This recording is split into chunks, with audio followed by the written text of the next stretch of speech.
నా పేరు అజయ్ అండి. నేను బీఎస్సీ కంప్యూటర్ సైన్స్ కంప్లీట్ చేశాను. కంప్లీట్ చేసిన తర్వాత ఈ పాలేకర్ గారి విధానాలు మా స్నేహితుడి సలహా ద్వారా నేను తెలుసుకున్నానండి. తెలుసుకొని దాని మీద దృష్టి పెట్టి తర్వాత వీడియోలు చూడటము, అలాగే పేపర్లో చూడటము, అట్లాగా నాకు తర్వాత హైదరాబాద్లో సేవ్ స్వచ్ఛంద సంస్థ వారు నిర్వహిస్తున్న 9 రోజుల శిక్షణ తరగతులు నా స్నేహితుడి ద్వారా తెలుసుకొని అతను అందుబాటులో లేకపోవడం వల్ల నేను అటెండ్ అవ్వడం జరిగిందండి. 9 రోజులు బాగా నేర్చుకున్నాను. నాకు ఫస్ట్ నేను చదువుకున్నాను కాబట్టి ఈ ఆర్గానిక్ వ్యవసాయం అంటే ఏందో ఆవు పంచితం కొడుతున్నారు, ఆవు పేడతో కొడుతున్నారు, ఎందుకు అది ఎట్లా కుదిరిద్ది, మనం షాప్ నుంచి ఇంతంత యూరియాలు, డిఏపీలు, ఇంకా పురుగు మందులు అన్నీ తెచ్చి కొడుతున్నా రావట్లేదు మనకు దిగుబడులు, ఈ ఆవు పంచితం ఈ ఆవు పేడతో కొడితే వస్తాయా అనే డౌట్ అనమాట. ఎందుకంటే మేము చదువుకున్నాం కాబట్టి బేసిక్గా ఆ 9 రోజుల శిక్షణ తరగతులు అటెండ్ అవ్వడం ద్వారా అసలు మాకు ఆ డౌట్ అనేది క్లియర్గా చెప్పారు ఆయన. ఆవు పంచితంలో ఎన్ని కోటాను కోట్లు అనేటువంటి సూక్ష్మజీవులు ఉంటాయి, ఆ పేడలో ఉంటాయి. ఆ పేడ ఆ పంచితం కలిపి జీవామృతం అనేది తయారు చేయడం వల్ల ఇంకా ఆ సంఖ్య ఎక్కువైపోయి ఇంకా తర్వాత దాంట్లో బెల్లం, శనగపిండి కలపడం వల్ల వాటికి ఆహారంగా ఉండి పులి పెట్టడం ద్వారా కోటాను కోట్లు సూక్ష్మజీవులు ఉత్పత్తి అయ్యి అవి మనం భూమికి అందించడం ద్వారా మన భూమిలో ఉన్నటువంటి ఆల్రెడీ గాలిలో నత్రజని ఉంటుంది, ఆ నత్రజనిని స్థిరీకరించి నత్ర అణువులుగా తీసుకునేటువంటి మొక్క తీసుకోగలుగుతుంది అనమాట. ఆ నత్ర అణువులుగా తీసుకోవాలంటే ఆ సూక్ష్మజీవులు ప్రధానం. ఆ సూక్ష్మజీవులు జీవామృతంలో కోటాను కోట్లు ఉంటాయని పాలేకర్ గారు చెప్పిన దాంట్లో మాకు బాగా అర్థమైంది. మేము చేసాము, మేము అందించాము. బాగా అది చేసిన తర్వాత మాకు యూరియా అనేది అసలు వేయడం అవసరం లేదు. ఎందుకంటే మన గాలిలోనే 76% దాకా నత్రజని ఉంటుంది, కానీ మనం ఎక్స్ట్రాగా నత్రజని వేస్తున్నాం. ఇది మనకు అవసరం లేదు అనిపించి మేము గట్టిగా నమ్మి దిగడం జరిగింది ఈ మామిడి తోట చేయడానికి.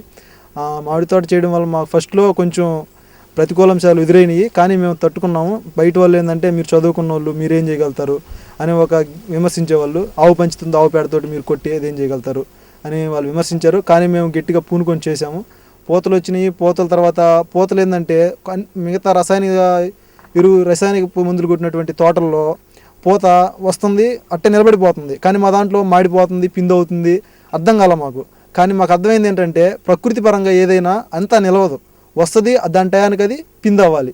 కానీ రసాయనిక ఎరువులు కొడితే అది పిండి అవ్వదు, అట్లాగే నిలబడి 3-4 రోజులు ఉంటుంది, తర్వాత రాలిపోవడం జరిగింది. మా తోటలో మాత్రం అలా లేదు. పూత వచ్చింది, పూత కరెక్ట్గా వచ్చిన టయానికి అది పిండి అయిపోవడం అట్లా బాగా ఎమటెంటే జరిగింది. మాకేంటంటే మాకైతే నమ్మకం ఉంది. బయట వాళ్ళకి మాత్రం ఇప్పుడు చూసిన తర్వాత కాయలు కొంచెం ఉన్న తర్వాత ఓకే పర్వాలేదు, ఇది బాగుంది అని చెప్పి అందరూ అనుకుంటున్నారు. అసలు ఇంక ఈ మామిడికాయ గురించి చెప్పాలంటే ఇది సంవత్సరానికి ఒకసారి వస్తుంది, సీజనల్ ఫ్రూట్ అనమాట. ఇది చాలామంది ఇష్టంగా తింటారు. అసలు షుగర్ ఉన్న వాళ్ళు కూడా దీన్ని ధైర్యంగా తింటారనమాట, షుగర్ను కూడా లెక్క చేయకుండా. ఎందుకంటే ఇది మనకు అటువంటి ఫ్రూట్ అనమాట. అందుట్లో మాకు ఉలవపాడు మామిడి అంటే ఫేమస్, మనకి బాగా అసలు సౌత్ ఇండియా మొత్తం ఫేమస్. అటువంటి ఉలవపాడికి మామిడికాయలు పోవాలంటే మా సైడ్ నుంచే వెళ్తాయి. ఈ కాయలు మనం విషం లేకుండా మంచిది అందించాలి.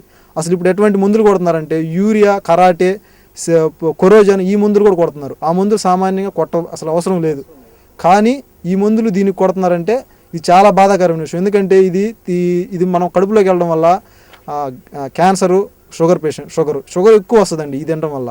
అందువల్ల మేమేంటంటే మేము మంచిగా తినాలి, మేము ఎంతో కొంత మా వంతుగా మేము సమాజానికి ఎంతో కొంత సేవ చేయాలనే ఒక దృక్పథంతో ఈ మామిడి చెట్లకి ఈ కొట్టకూడదు, మనం ఏమైనా ఈ ఆవుతోనే వ్యవసాయం చేయాలని చెప్పి మేము కష్టపడి ఆవు పంచుతాం. మాకు అంతకుముందు ఆవు కూడా లేదండి, మా ఊర్లో ఉండేది.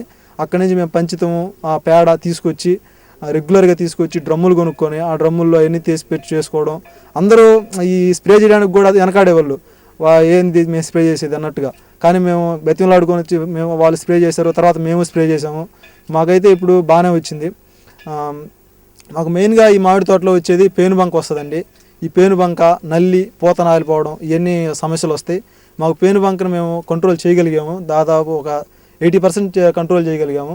ఆ పేనుబంక వచ్చిన దానివల్ల పురుగు ఆకుల మీద పడిద్దండి. ఆకుల మీద పడటం వల్ల పత్ర రంధ్రాలు అనేవి మూసుకుపోతాయి. పత్ర రంధ్రాలు మూసుకుపోయిన దానివల్ల కాయ సైజు రావడం కానీ చెట్టు ఆరోగ్యంగా ఉండదు. ఎందుకంటే మనకి ఈ గాల్లో ఉండే సూర్యరశ్మిని తీసుకొని కార్బోహైడ్రేట్లను పిండి పదార్థం తయారు చేసుకోవాలి చెట్టు మొక్క, కానీ ఆ పత్ర రంధ్రాలు మూసుకుపోవడం వల్ల అది తయారు చేసుకోవడం వల్ల దాని ఫలితంగా చెట్టు ఆరోగ్యంగా ఉండదు. అలాగే చెట్టుకు కాసిన కాయలు కూడా బలంగా రావు, అవి ఏదో లోపంతో ఉన్నట్టుంటాయి. వాటి నీళ్ళు కోసి అవి కార్బేట్ పెట్టి మగ్గబెట్టి పచ్చగా బాగా చూసేదానికి కానీ తినడానికి మాత్రం అవి టేస్ట్గా ఉండవు. అవి తినడం వల్ల చాలా జబ్బులు పాడవుతారు. కానీ అట్లా కాదు, మేమేంటంటే దాన్ని ఆపడానికి వాళ్ళు రసాయనిక మందులు కొట్టారు, కానీ మేము గంజి ద్రావణము, పేడాంగమూత్ర ద్రావణము, పొగా కషాయం ఈ కొట్టడం వల్ల మాకు కంట్రోల్ అయింది. 80% వరకు కంట్రోల్ అయింది, మేము చేయగలిగాం.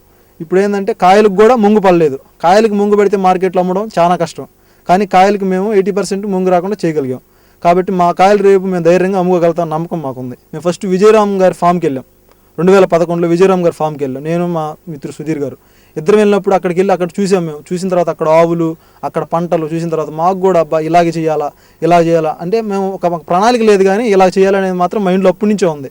తర్వాత మాకు 2014, 2010 అంటే మేము ఇంటి దగ్గర జీవామృతం చేసి తయారు చేస్తున్నాం, కానీ మాకు అనేది అసలుకి చేలలో చేయడం అనేది మాత్రం ఈ సంవత్సరమే కొత్తగా అనిపించింది. మా సిఆర్పీలు కూడా సహకరించారు దానికి. మా సిఆర్పీలు కూడా మేము చాలా నిజంగా థ్యాంక్స్ చెప్పాలి.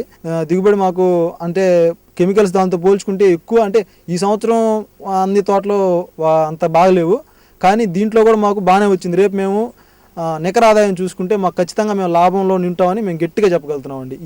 మాకు ఎందుకంటే ఇప్పుడు వాళ్ళు చెప్పలేరు అలాగా కెమికల్ దాంట్లో, ఎందుకంటే వాళ్ళు 20-30 వేలు పెట్టుబడి పెట్టుంటారు.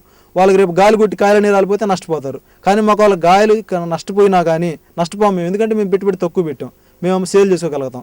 ఎందుకంటే మార్కెట్లో ఈరోజు దీనికి ఉన్న డిమాండ్ దేనికి లేదు. ఆర్గానిక్ అని ప్రకృతి పరంగా పండింది ఏదైనా అంటే ఒక మామిడికాయ ఏదైనా అమ్ముడుపోతుంది. ఈరోజు మామిడికాయ అంటే ఇంకా అసలు హాట్ కేక్ లాగా అమ్ముడుపోద్దని ఈరోజు కూడా మాకు ఒంగోలులో మాకు మీరు కాయలు తీసుకురండి మేము కొంటామని చెప్పి మాకు మా అధికారులు చెప్పారు. అందుకని మేము ధైర్యంగా ఉన్నాం. ఏ పంటకైనా సరే శత్రు పురుగులు మిత్ర పురుగులు అని ఉంటాయండి. మన శత్రు పురుగులు వచ్చినప్పుడే మనం ఈ మందులు పిచికారీ చేయడం, వాటిని చంపాలనే ఉద్దేశంతో మనం పిచికారీ చేస్తాం. కానీ అదే మనం మిత్ర పురుగులను కానీ వాటిని డెవలప్ చేసినట్టయితే ఈ మిత్ర పురుగులు వెళ్ళి ఆ శత్రు పురుగులను తింటాయి. మా మామిడి తోటలో అదే జరిగిందనమాట. మేము ఫస్ట్ ఈ కెమికల్స్ కొట్టకుండా ఎప్పుడైతే జీవామృతం స్ప్రే చేసామో అంటే ప్రకృతి పరంగా హాని చేయకుండా ఉండి, ఎప్పుడైతే మా తోటలో తేనీగలు వచ్చినాయి, ఆ తేనీగలు రావడం వల్ల ప్రకృతి పరంగానే ఆ పువ్వు అనేది కాయ అయిపోయింది. అదొక ప్లస్ అయిందనమాట. ఇంకోటి ఏంటంటే సాలీళ్ళు, ఆ సాలీళ్ళు కొమ్మల మీద తిరుగుతా ఉండే నల్లిని వాటన్నిటిని అది ఆహారంగా తీసుకుంటుంది. అంటే సాలీడు కూడా మనకి మిత్రపురుగు అనమాట. తర్వాత మాకు పిండి నల్లి వచ్చింది. ఇది పిండి నల్లి అనేది చాలా డేంజరస్, ఇది కాయని పీల్ చేస్తుంది, తొడిని పీల్ చేసి రాలిపోద్ది అని చెప్పారు. మీరు మా తోటలో గమనించినట్టయితే ఇప్పుడు కూడా పిండి నల్లిని నల్ల చీమలు తినడం జరుగుతుంది. ఇప్పుడు కూడా మీరు చూడొచ్చు, ఆ విజువల్స్ చూపిస్తాము. అది పిండి నల్లిని మనం మనకు ఏ స్ప్రే చేయకుండా పిండి నల్లి అనేది ఆటోమేటిక్గా మనం ఈ మొక్కకు శక్తి తెచ్చినందు వల్ల ప్రకృతి పరంగానే మన మిత్ర పురుగులు దాన్ని తినేసి మనకు మేలు చేశాయి అనమాట. ఈ విధంగా మనకి మిత్ర పురుగులు చాలా మేలు చేస్తాయి. ఆ తేనెటీగలు అయితేనేమి, తూనీగలు, తుమ్మెదలు, అలాగే చీమలు, సాలీళ్ళు, ఇవన్నీ మనకి మిత్ర పురుగులు అనమాట. ఇవన్నీ మనకి మేలు చేసేవే. వీటిని మనం రసాయనిక పురుగు మందులు కొట్టామంటే ఇవి కూడా చనిపోతాయి. ఇవి కూడా చనిపోయి ప్రతి చిన్నదానికి మనం షాప్కి వెళ్ళి తెచ్చి కొట్టాల్సిన పరిస్థితి అనమాట. కానీ ప్రకృతి వ్యవసాయంలో అలా జరగదనమాట. మనం ఒకదానికి డెవలప్ చేసామంటే మనం బలాన్ని ఇస్తాం చెట్టుకి, ఆ చెట్టుకు బలాన్ని ఇవ్వడంతో ఆటోమేటిక్గా వచ్చే జబ్బులు అది తట్టుకొని నిలబడుతుంది. అట్లాగే మిత్ర పురుగులు కూడా డెవలప్ అయ్యి శత్రు పురుగుని తినేస్తాయి.